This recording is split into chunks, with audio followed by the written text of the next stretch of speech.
Hello दोस्तों, मैं Sarla Yadav SY Hindi platform channel पर एक बार फिर से आप सभी का हार्दिक अभिनंदन करती हूं।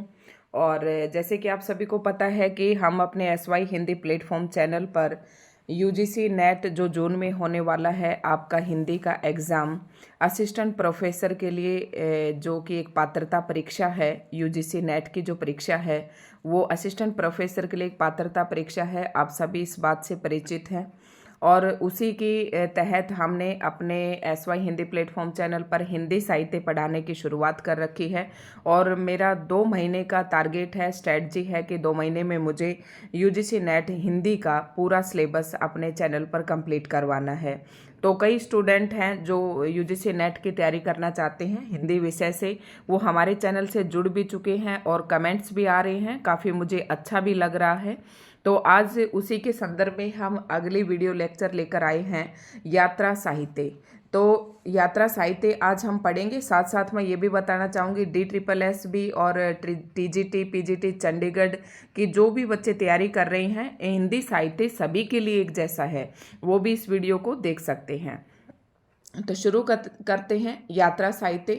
अब मैं आपको बताती हूँ कि ये UGC नेट का जो सिलेबस है वो यूनिट में डिवाइड है और यूनिट नंबर जो 10 है, इकाई नंबर 10 है, उसको हमने शुरू कर रखा है। और इसके अंतर्गत आती हैं आत्मकथा, जीवनी, रिपोर्टाज, इस यूनिट के अंतर्गत। यानी कि यूनिट 10 के अंदर क्या दिया गया है, हिंदी गद्य की अन्य विधाएं। तो अन्य विधाओं के अंतर्गत आपकी आत्मकथा, जीवनी, रिपोर्टाज, यात्रा वृत्तांत, रेखा चित्र, संस्मरण, ये सब आ जाते हैं। तो आपको पता है कि जीवनी की जो है मैं वीडियो डाल चुकी हूँ, आपने आई होप याद कर ली होगी और अपने नोट्स भी बना लिए होंगे साथ साथ। जीवनी के बाद हमने नेक्स्ट वीडियो डाली थी रिपोर्टाज, और मैंने यूनिट का नाम भी साथ साथ थंबनेल पर लिख रखा है, आपको बिल्कुल कंफ्यूज नहीं होना है। और सबसे पहले हम सबसे छोटी यूनिट को लेकर चल रहे हैं। तो ये दोनों वीडियो अगर आपने नहीं देखी हैं तो देख लें, अपने नोट्स तैयार करते रहें साथ साथ। ये नहीं कि वीडियो को देख लिया और छोड़ दिया, आप लिखते रहें, एक ही बुक आप फॉलो करें। इस पर भी मैं एक वीडियो डालूंगी कि आपको कौन से बुक को फॉलो करना है। तो एक बुक आपके पास अभी फ़िलहाल जो कोई भी है उसमें से पढ़िएगा, कुछ कंटेंट उसके लीजिएगा। अगर इससे कुछ डिफरेंट है जो हम पढ़ा रहे हैं और जो मैं पढ़ा रही हूँ, ये सारा कंटेंट आप एक ही जगह पर लिख लीजिएगा, ठीक है। तो शुरू करते हैं यात्रा साहित्य को। यात्रा वृत्तांत लिखने की परंपरा का सूत्रपात भारतेंदु जी से माना जाता है। अब आप सबसे पहले तो प्रश्न यही हम सोल्व करेंगे, क्योंकि आजकल जो है हमारा जो HPSC आयोग है या अन्य आयोग हैं, जो वो क्या कर रही हैं कि सब्जेक्टिव पेपर लेने लग गई हैं। तो सब्जेक्टिव पेपर की तैयारी करने के लिए आपको क्या करना होगा कि आपको कुछ टॉपिक्स के बारे में भी पता होना चाहिए कि ये चीज़ क्या है, ठीक है। जैसे कि यात्रा साहित्य क्या है, आपको बोलना आना चाहिए। अब यात्रा साहित्य क्या है कि जैसे कि कोई भी लेखक है या रचनाकार है, वो अपनी किसी यात्रा पर गया, ठीक है। अपनी यात्रा की जो स्मृतियां थी उनको जब उसने अपना कलात्मक व साहित्यिक रूप दे दिया, तो उसे क्या कहते हैं, यात्रा साहित्य कहते हैं। तो वो यात्रा साहित्य कहलाता है। मतलब यात्रा के दौरान जो कुछ उसने देखा, जो भी अनुभव किया, उसको एक कलात्मक रूप दे दिया, एक साहित्यिक लिखित रूप दे दिया, तो वो क्या कहलाता है, यात्रा साहित्य। तो आई होप आप यात्रा का समझ गए होंगे कि यात्रा के अनुभवों को जब कलात्मक और साहित्यिक रूप जब कोई भी रचनाकार उसे दे देता है तो वो यात्रा साहित्य कहलाता है, ठीक है। यात्रा साहित्य, और इसे दूसरा नाम भी दे देते हैं हम, यात्रा वृत्त भी आपको कहीं ना कहीं लिखा हुआ मिलेगा। तो यात्रा वृत्त भी कह सकते हैं, आपको कंफ्यूज नहीं होना है, ठीक है। ये सारी बातें एक ही है, यात्रा वृत्त कहे, यात्रा वृत्तांत कहे या यात्रा साहित्य कहे। और एक प्रश्न यहाँ से जरूर पूछा जाता है, चाहे वो आपके किसी भी प्रकार का कंपटीशन एग्जाम हो वहाँ पर, ठीक है। शुरू करते हैं। तो यात्रा वृत्तांत लिखने का सूत्रपात, एक सबसे पहला प्रश्न ये बन जाता है कि कब से शुरू हुआ। तो ये आधुनिक काल से शुरू हुआ। आपको पता है हमारी हिंदी साहित्य के अंतर्गत 4 काल हैं, आदिकाल, भक्ति काल, रीति काल और आधुनिक काल। तो यात्रा साहित्य की शुरुआत आधुनिक काल से शुरू हुई और किसके आधुनिक काल के अंदर जो सबसे पहला युग आता है वो भारतेंदु युग का आता है। तो इसका यात्रा वृत्तांत लिखने की परंपरा का सूत्रपात जो है भारतेंदु जी से माना जाता है। बिल्कुल ही आसान शब्दों में पढ़ेंगे और आराम आराम से हम पढ़ेंगे ताकि साथ साथ आपको याद भी हो जाए। नेक्स्ट है, भारतेंदु ने सरयू पार की यात्रा, मेहदावल की यात्रा, लखनऊ की यात्रा आदि शीर्षकों से यात्रा वृत्तांतों की रचना की। तो ये जो पॉइंट है सबसे इम्पोर्टेंट है हमारा ये पॉइंट जो अभी मैं आपको बता रही थी भारतेंदु जी वाला। और भारतेंदु जी के कुछ यात्रा वृत्तांत यहाँ पर दिए गए हैं आपको। ये सरयू पार की यात्रा, यानी कि सरयू एक नदी का नाम भी आपको पता है, उसके पार की यात्रा की योगी भारतेंदु जी ने, और उसको जब कलात्मक रूप दे दिया, साहित्यिक रूप दे दिया, तो वो क्या कहलाया, यात्रा वृत्तांत कहलाया। इसी प्रकार से मेहदावल की यात्रा की, लखनऊ की यात्रा की आदि शीर्षकों से यात्रा वृत्तांतों की रचना की।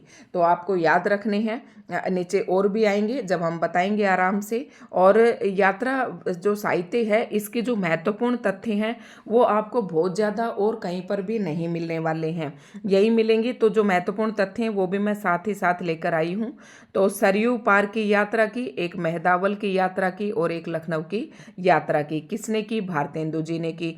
यात्रा वृत्तांत परंपरा लिखने की सूत्रपात किसने किया, भारतेंदु जी ने किया। ठीक है, कब कौन से काल से शुरू हुआ, तो आधुनिक काल से शुरू हुआ। इन सब बातों को हम आराम आराम से और साथ साथ पढ़ते चले जाएंगे। आई होप आपको सभी को ये साथ साथ याद भी हो रहा होगा। ठीक है, उसके बाद आता है हिंदी में प्रमुख यात्रा वृत्तांत निम्नलिखित हैं। अब आप अपने नोट्स बनाइए और ठीक इसी प्रकार से एक तरफ आप लिखिए, इधर ये लेखक का नाम लिखिए या रचनाकार का नाम लिखिए और इधर इनकी आप यात्रा वृत्तांत लिखिए कि कौन कौन से हैं। नंबर 1 डालकर आप इस तरीके से अपने नोट्स बनाते जाएं। तो सबसे पहला है दामोदर शास्त्री, और इनके प्रकाशन वर्ष भी साथ साथ दिए गए हैं। मेरी पूर्व दिग्ग यात्रा को क्या है, दामोदर की क्या है, मेरी पूर्व दिग्ग यात्रा। जितना हो सकेगा मैं आपको ट्रिक से भी बताने की कोशिश करूंगी। तो आपको पता है भारतेंदु जी के 3 ही थे, सरयू, मेहदावल और लखनऊ। इन तीनों की यात्रा की आप इस तरीके से याद करेंगे। अगला है दामोदर शास्त्री, मेरी पूर्व दिग्ग यात्रा, शास्त्री त्रय यात्रा, ठीक है, दिग्यात्रा। तो इसी तरीके का जो कठिन सा ये शब्द है, मैं तो बस ऐसे ही इंट बना लेती थी और तुरंत मुझे याद आ जाता था एग्जाम में। नेक्स्ट है देवी प्रसाद खत्री। देवी प्रसाद खत्री का है रामेश्वर यात्रा, बद्रिकाश्रम यात्रा। ठीक है, अब आपको सन ज़्यादा याद करने की ज़रूरत नहीं है क्योंकि इतने सन इतनी रचनाओं के हम याद नहीं कर सकते हैं, क्योंकि पूरा जो हिंदी साहित्य है वो रचनाओं से ही भरा पड़ा है, चाहे तो वो गद्य की रचनाएं हो चाहे पद्य की रचनाएं हो। तो आपको इतना याद कर लेना है कि जैसे कि आप देवी प्रसाद की रचनाएं लिख रहे हैं तो मान लो इसकी तो 2 ही हैं, अगर 2 से ज़्यादा होती तो आप क्या करते, इनको भी क्रम से लिख लें। पहले रामेश्वर, ये तो क्रम से ही दे रखी है इस बुक में, तो रामेश्वर यात्रा नंबर 1 पर, नंबर 2 पर बद्रिकाश्रम। अब आपके पेपर में मान लो ये 3 रचनाएं आ जाती हैं और मान लो इनको क्रम से लगाना आ जाता है, क्योंकि यूजीसी नेट में इसी प्रकार के 10-15 प्रश्न पूछे जाते हैं। आजकल थोड़ा सा कम कर दिया है, मिलान करने वाले प्रश्न भी पूछे जाते हैं। ठीक है, तो मेरी पूर्व दिग्गत यात्रा और एक ये रचना दे देती है और एक ये रचना दे दी जाती है पेपर में, और कोई एक मान लो पृथ्वी प्रदक्षिणा दे दी जाती है। तो इन्हें चारों को आपको आरोही क्रम में लगाना है। आरोही क्रम में क्या होता है, सबसे पहले सबसे छोटी रचना और उसके बाद उससे बड़ी, फिर उससे बड़ी, इस प्रकार से क्रम चलता है। तो इन चारों में से देखते हैं हम सबसे पहले कौन सी प्रकाशित हुई, 1885 में, फिर 1883 में, 1914 और 1902। ठीक है, अब आपको ये पता है कि हमने याद करते वक्त या नोट्स में लिखते वक्त सबसे पहले हमने ये दामोदर शास्त्री की लिखी थी, तो शायद ये सबसे पहले आनी चाहिए। थोड़ा आपको आइडिया मिल जाएगा और फिर आपको लगेगा कि इन रचनाओं से के बाद में पृथ्वी प्रदक्षिणा है, तो आप देख भी रही हो ये अंदाजा सही भी जा रहा है, ये 1885, ये 1914 और ये दोनों इनकी बीच की हैं।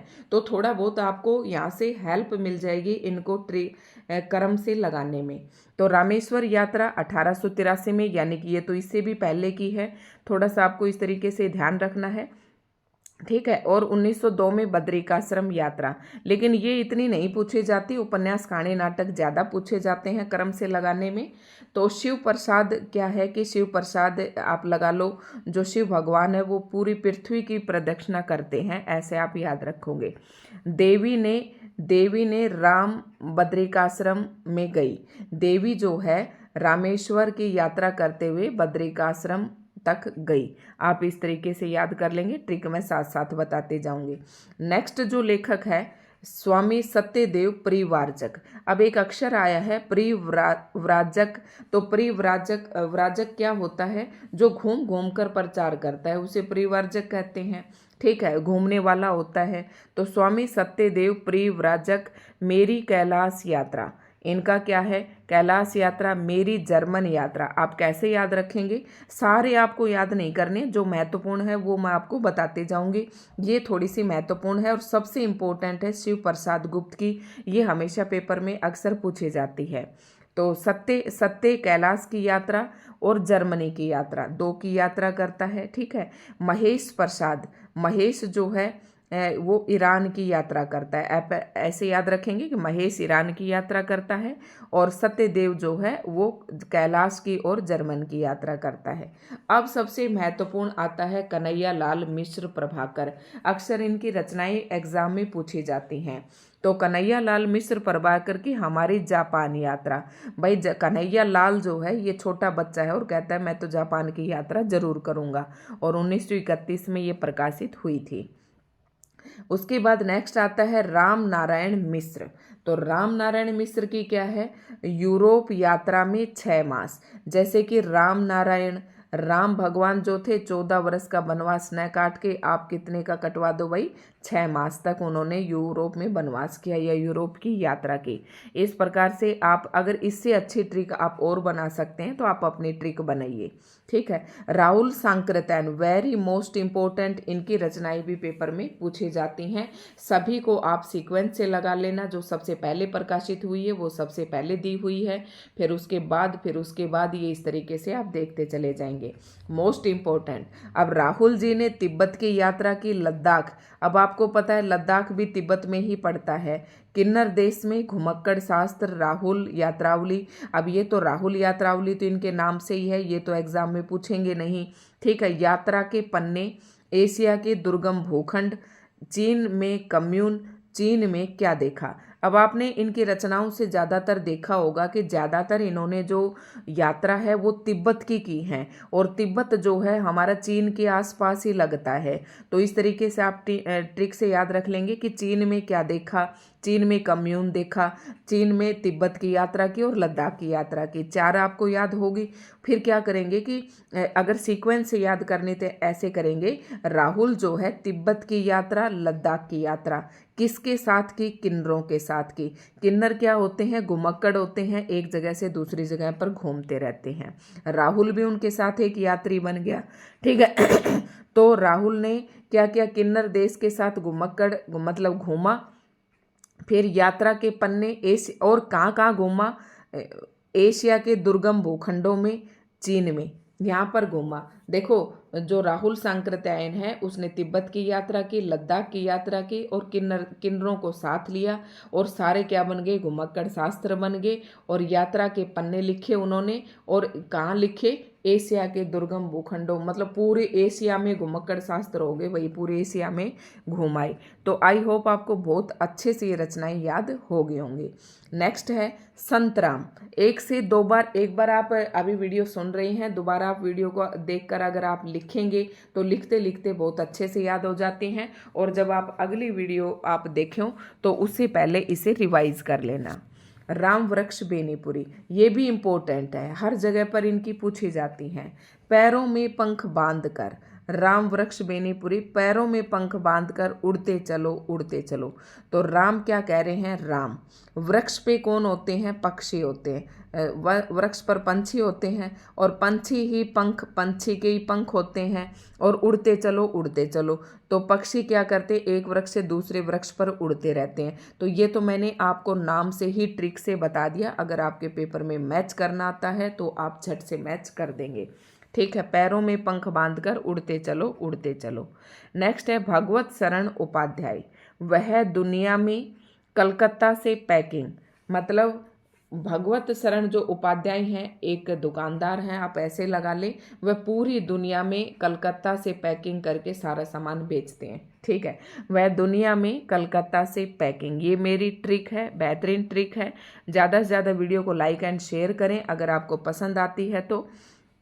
सत्यनारायण, आवारे की यूरोप यात्रा, अब आपको लगभग नाम एक जैसे दिखेंगे, जो सबसे डिफरेंट आएगी वो मैं आपको बताऊंगी कि इस तरीके के पेपर में आने की संभावना रहती है। जैसे कि ये दोनों इसकी हैं संतराम, ये रह गई थी हमारी। संतराम, जो संत होते हैं वो तो स्वदेश और विदेश दोनों की यात्रा करते रहते हैं। जैसे कि इम्पोर्टेंट कौन सी है, रामवृक्ष बेनीपुरी की, दोनों इम्पोर्टेंट है, इस प्रकार के पेपर में पूछी जाती हैं। तो और नेक्स्ट जो है राहुल सांकृत्यायन की, जैसे एशिया के दुर्लभ भूखंडों में घुमक्कड़ शास्त्र, और ये इस तरीके के प्रश्न आपसे पूछे जाएंगे। और नेक्स्ट पृथ्वी प्रदक्षिणा मैंने बताया था शिव प्रसाद गुप्त की, तो ऐसे आपको याद रखनी है। अब हम कहाँ पर आगे, सत्यनारायण पर।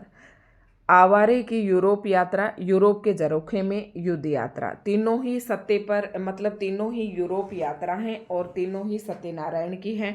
ठीक है, ज़्यादा इम्पोर्टेंट इतनी नहीं है, मैंने इसकी याद नहीं भी की थी। और नेक्स्ट है सेठ गोविंद दास, सुदूर दक्षिण पूर्व पृथ्वी परिक्रमा, मतलब ये जो सेठ होते हैं ना, सेठ दुकानदार सेठ जो होते हैं पूरी पृथ्वी की परिक्रमा कर लेते हैं सुदूर दक्षिण से पूर्व तक, यानी कि पूर्व इधर है, फिर पश्चिम है, फिर इधर उत्तर है, फिर दक्षिण है, यानी कि ये पूरी पृथ्वी की परिक्रमा कर लेते हैं सुदूर दक्षिण पूर्व। देखो मैं नाम से ही जोड़कर इसलिए बता रही हूँ कि आप पेपर में भूले ना। यशपाल, ये इंपॉर्टेंट है, यशपाल की, लोहे की दीवार के दोनों ओर, यशपाल रहा बीती।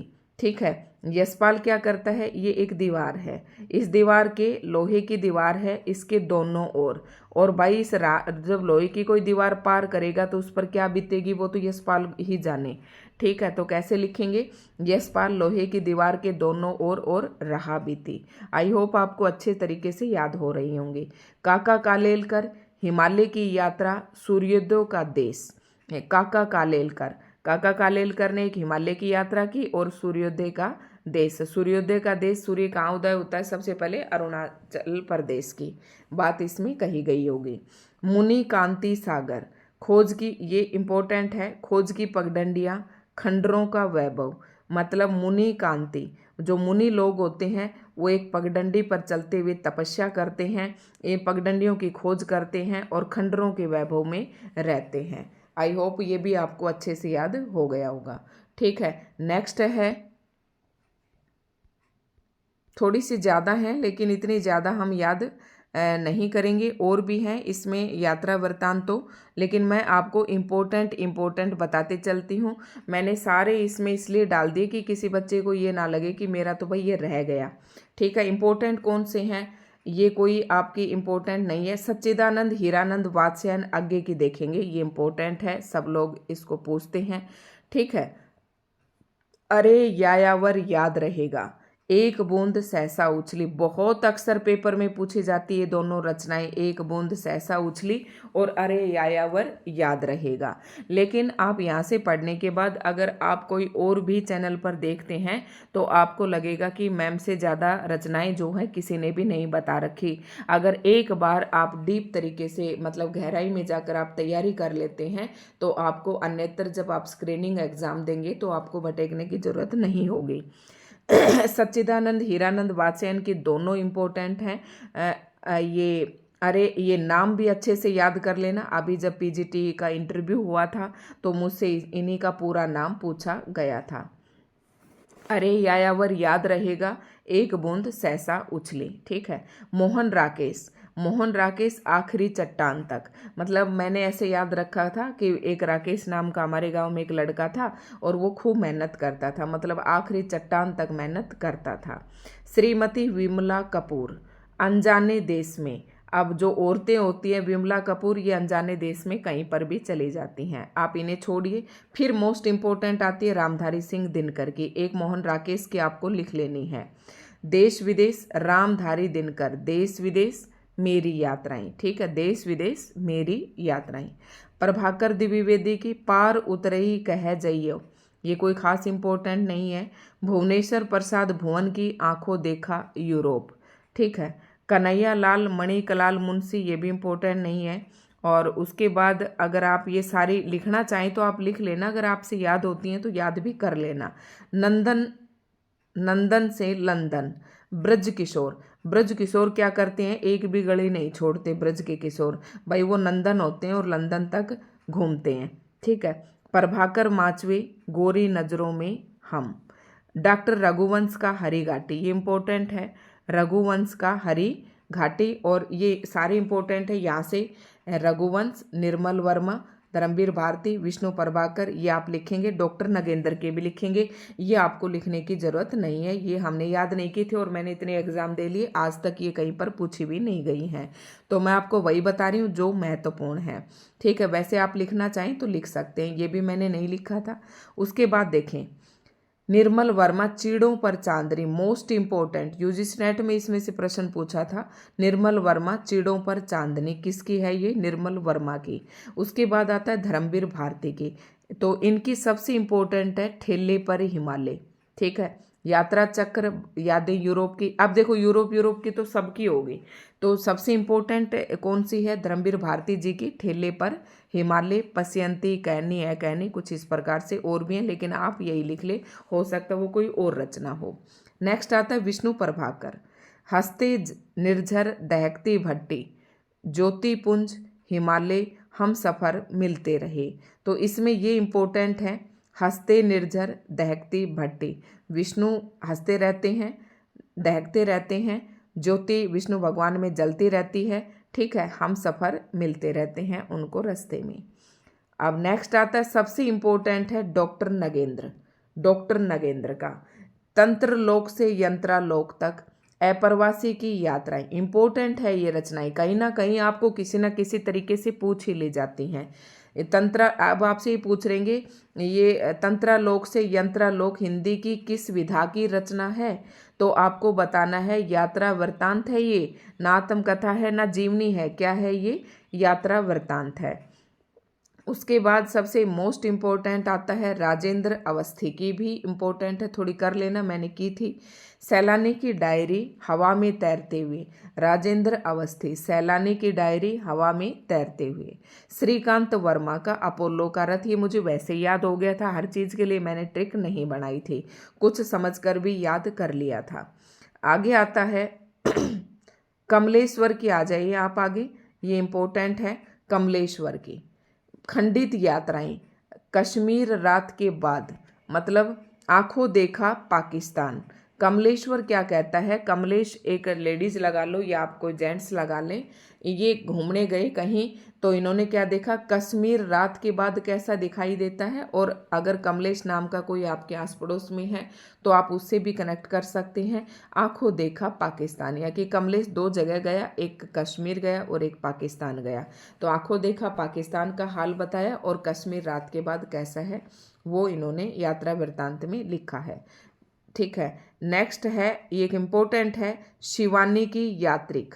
ठीक है, आप पूछी नहीं है, शंकर दयाल सिंह की गांधी के देश से लेनिन के देश में, शंकर दयाल सिंह कर लेना, मैंने भी लिख रखी थी।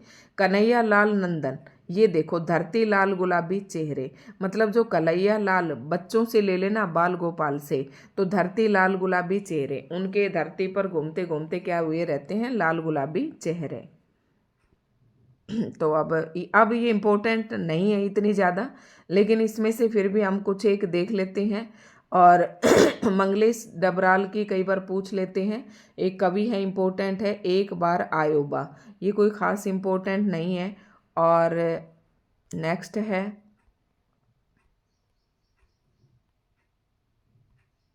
नरेश मेहता की, देखेंगे हम, यात्रा, कितना अकेला आकाश। अब मैंने तो क्या कर रखा था कि जब ये नरेश मेहता के उपन्यास मैंने पढ़े तो उन्हीं के अंदर लिख रखा था ये कितना अकेला आकाश। ठीक है, और मनोहर श्याम जोशी की देखेंगे हम, यात्रा, क्या हाल है चीन के, पश्चिमी जर्मनी पर उड़ती नज़र, ये भी कोई खास इंपॉर्टेंट। शहर दर शहर, निर्मला जैन का, ये आप देख लें, शहर दर शहर। ठीक है, ज्ञान रंजन का है कबाड़ खाना, और बाकी इसमें इधर कोई इतना इम्पोर्टेंट नहीं है।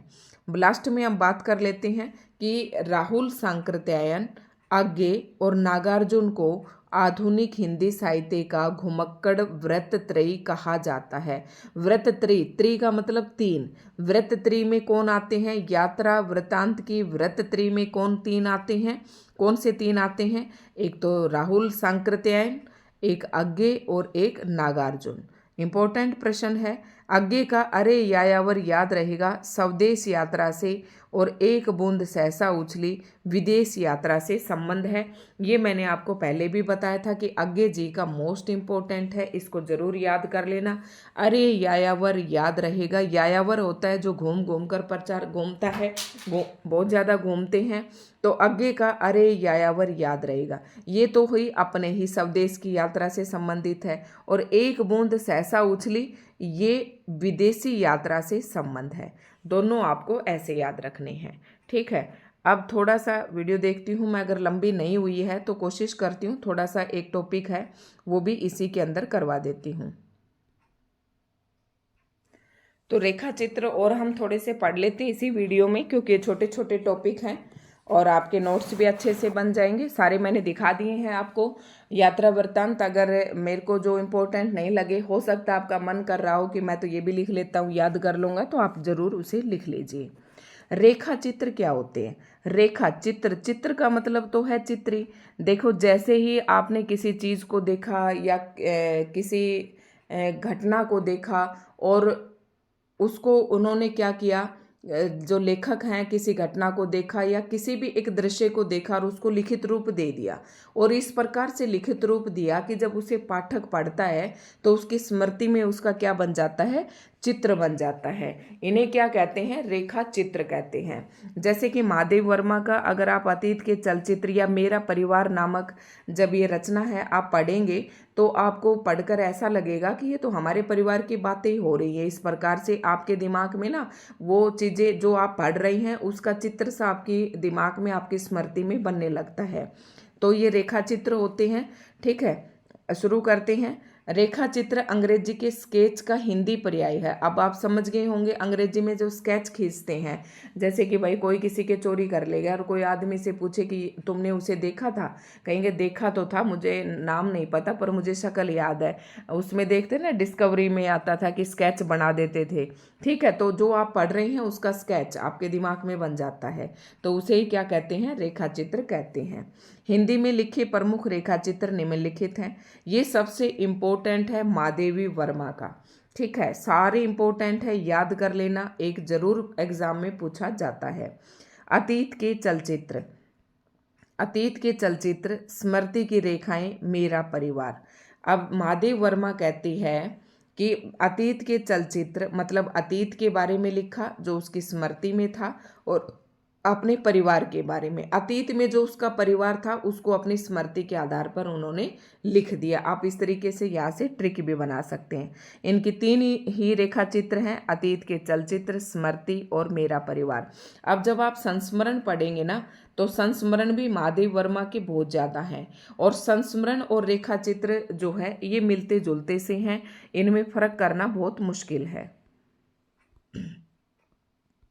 नेक्स्ट है, ये बहुत ज़्यादा नहीं है, बस इसी पेज में है। श्री राम शर्मा इम्पोर्टेंट है। ये जितने भी हैं सारे रेखा चित्र ये इम्पोर्टेंट है, इनमें से एक भी आपको नहीं काटना है। बोलती प्रतिमा किसका है? श्री राम शर्मा जब बोलते हैं बोलती प्रतिमा प्रतीत होते हैं। प्रकाश चंद्र गुप्त, प्रकाश चंद्र गुप्त का एक रेखा चित्र, मिट्टी के पुतले, पुरानी स्मृतियाँ, नए स्केच। तो प्रकाश चंद्र गुप्त की कौन सी रचनाएं हैं? मिट्टी के पुतले और पुरानी स्मृतियाँ, नए स्केच, मतलब नए स्केच में बना दी पुरानी स्मृतियों को। समझ गए होंगे रेखा चित्र आप। तो मिट्टी के पुतले, ये दो इनकी रचनाएं हैं। अब आती है सबसे मोस्ट इम्पोर्टेंट, मैंने कहा था उधर भी यात्रा वृत्तांत में भी और इधर इसमें भी ये जो रेखा चित्र हैं इसमें भी इम्पोर्टेंट हैं। माटी, राम वृक्ष बेनीपुरी की, माटी की मूर्तें, गेहूं और गुलाब, लाल तारा, मील के पत्थर, ठीक है, ये चार हैं। राम वृक्ष बेनीपुरी, मैंने बताया था ना उड़ते चलो वो वाली यात्रा वृत्तांत में, पैरों में पंख बांधकर उड़ते चलो, तो ये तो यात्रा होगी राम वृक्ष बेनीपुरी की। और यहाँ पर क्या है, राम वृक्ष, मतलब ये एक, आप कैसे याद करेंगे, कभी नहीं भूलेंगे, ये एक भाई वृक्ष है, ठीक है। इस वृक्ष के नीचे क्या बनाई, माटी की एक मूर्ति बनाई, इसके ऊपर क्या उगा दिए, गेहूं उगा दिए, और क्या उगा दिए, गुलाब उगा दिए, गेहूं और गुलाब, और यहाँ पर क्या बना दिया, एक स्टार बना दिया, रेखा चित्र ना, ये था ना, कहाँ गया वो राम, एक ये लाल तारा और मील के पत्थर, भाई ये सारे मील के पत्थर सिद्ध हुए आपके याद करने में। राम वृक्ष बेनीपुरी का माटी की मूर्तें, गेहूं और गुलाब, लाल तारा, मील के पत्थर, 4 बार आप बोलेंगे आपको याद हो जाएगा। बनारसी दास चतुर्वेदी जी के 2 ही हैं रेखा चित्र। अब देखो रेखा चित्र यहाँ भी हैं, तो इस प्रकार की रचनाएं आपसे नहीं पूछी जाती हैं पेपर में। सेतुबंध ये पूछ सकते हैं, बनारसी दास चतुर्वेदी ने क्या किया, एक सेतु का काम किया, ठीक है। नेक्स्ट है कन्हैया लाल मिश्र प्रभाकर, कन्हैया कन्हैया कन्हैया बता रही, बाल गोपाल से इसका सीधा मतलब ले लिया करो, माटी हो गई सोना, बच्चों को माटी भी सोना लगती है। दीप जले शंख बजे, ठीक है, दीप जले शंख बजे, जब माटी सोना होगी तो दीप जलेंगे और शंख बजेंगे, ठीक है। माटी जब सोना हो जाएगी तो भाई दीप तो सब बजाएंगे। नेक्स्ट है विनय मोहन शर्मा, विनय मोहन, 2 नाम है इसमें, विनय और मोहन, तो रेखा और रंग, विनय मोहन, रेखा और रंग, ठीक है। प्रेम नारायण टंडन, यही रेखा चित्र, आपको याद करने की जरूरत नहीं है। डॉक्टर नगेंद्र का वेरी मोस्ट इंपॉर्टेंट, चेतना के बिंब, चेतना के बिंब, ये याद रखना है आपको, 1967 में प्रकाशित हुआ था, और ये क्या है, एक रेखा चित्र है। सेठ गोविंद दास, चेहरे जाने पहचाने, मैंने आपको बताया था ना, सेठ गोविंद दास सुदूर पूर्व दक्षिण की यात्रा करते रहते हैं, इसलिए सारे चेहरे उनके जाने पहचाने होते हैं, ठीक है। देवेंद्र सत्यार्थी, रेखाएं बोल उठी, ठीक है, ऐसे याद रखेंगे। कृष्णा सोबती, हम हंसमत, वेरी मोस्ट इम्पोर्टेंट, पेपर में ये कहीं ना कहीं इसका मतलब पूछा जाता है। 1977 में प्रकाशित हुआ इसका फर्स्ट भाग। तो हम हंस मत, ये क्या है, एक रेखा चित्र, आपने पढ़ा होगा कि 11वीं में है, मियाँ नसरुद्दीन नामक एक रेखा चित्र है, संस्मरण है, वो कहाँ से लिया गया था, इसी संस्करण में से लिया गया था, हम हंसमत में से। और ये एक बार जब मैंने पीजीटी का स्टेट दिया तो उसमें ये प्रश्न पूछा गया था। भीमसेन त्यागी, आदमी से आदमी तक, अब भीम क्या था, एक भीम जो था ना, एक भीम कई छोटे छोटे आदमियों के बराबर था, तो ये आदमी से आदमी जब आप जोड़ोगे तो एक भीम बन जाएगा, ऐसे याद रख लेना। ऐसे ही मैंने कर रखी थी ये ट्रिक, और कभी आप नहीं भूलेंगे। सत्यवती मलिक, अमिट रेखाएं, सत्यवती मलिक अमिट रेखाएं, तो सत्य कभी मिटता नहीं है, उसकी रेखाएं अमिट होती हैं। उपेंद्र नाथ अस्क, रेखाएं और चित्र, इतना इम्पोर्टेंट नहीं है। जगदीश चंद्र माथुर, 10 तस्वीरें। माखनलाल चतुर्वेदी के इम्पोर्टेंट है, समय के पाव, याद रखना है, ये माखनलाल चतुर्वेदी जी की है, समय के पाव। अब नेक्स्ट एक प्रश्न है इसी से महत्वपूर्ण, महादेवी के संस्मरणों रेखा चित्रों का अंग्रेजी अनुवाद यूनेस्को के लिए श्रीवास्तव ने किया, ठीक है, ये एक महत्वपूर्ण पॉइंट था जो आपको याद रखना है। और आगे हैं हमारे यात्रा साहित्य, तो ये हमने कर ही लिया है, और अभी हमने किया है आपके सामने रेखा चित्र। तो आज की वीडियो हम यहीं पर समाप्त करते हैं। दोस्तों, अगर आपको हमारी वीडियो अच्छी लगी हो तो लाइक एंड शेयर जरूर करें।